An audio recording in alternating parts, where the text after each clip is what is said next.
Alors, nous sommes donc ici devant une dépression en lac Salé. Un lac Salé, donc, c'est une dépression par rapport au sol avoisinant. Vous voyez bien donc la bordure là, on voit nettement que c'est une dépression. Le sel que l'on voit donc là n'est pas d'origine marine, mais c'est au contraire, donc ce sel-là s'explique par le phénomène de drainage des sels minéraux quand il pleut. Alors, comme c'est une dépression, il y a un phénomène de drainage de ces minéraux qui se dépose l'hiver. D'ailleurs, l'hiver, quand il pleut, on voit donc que la surface elle est donc nettement blanche. Il y a une formation de pellicules de sel à la surface. Et donc l'hiver, donc le sol et les vaseux ne vont pas donc traverser ni à pied ni en voiture. Par contre, au printemps, il était donc le sol donc dehors du minéraux. Il devient donc résiduel, on peut donc passer à pied en 24.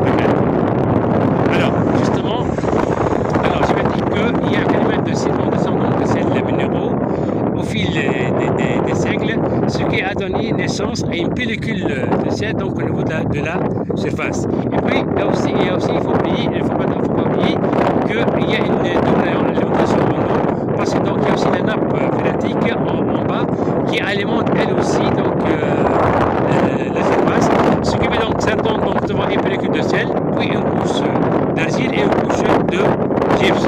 D'ailleurs, le sel il est donc exploité, comment traité, commercialisé et vendu sur le marché. Mais alors là, ce n'est qu'un petit lac salé par rapport justement au grand lac salé de Chott et Géride. Donc on voit aussi là quelques tas de sel. Et on voit donc là aussi des trous là, il y a de l'eau là. Donc c'est une eau donc eau salée et donc on voit nettement le sel. Alors justement avec l'été avec la chaleur aidant, le sel donc se cristallise et durcit donc et remonte à la surface. Alors que l'été, avec justement le vent dans le surcours qui souffle et le vent qui ramène de sable, alors le sable donc forme une couche au-dessus du sel. Depuis donc ici là, on voit donc justement, on va descendre un peu en bas là, pour voir justement, alors justement voilà, c'est du sel en polygone. Voilà. Alors je vous montre là, voilà, là le sel et en bas donc c'est de l'argile, voilà.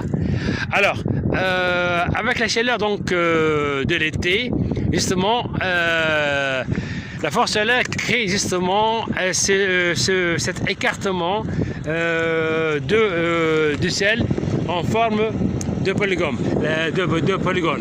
Alors justement, quand l'argile donc devient sèche avec la chaleur aidant, alors la couche de sel s'éclate et font donc des formes géométriques, notamment des formes donc de polygones. Voilà.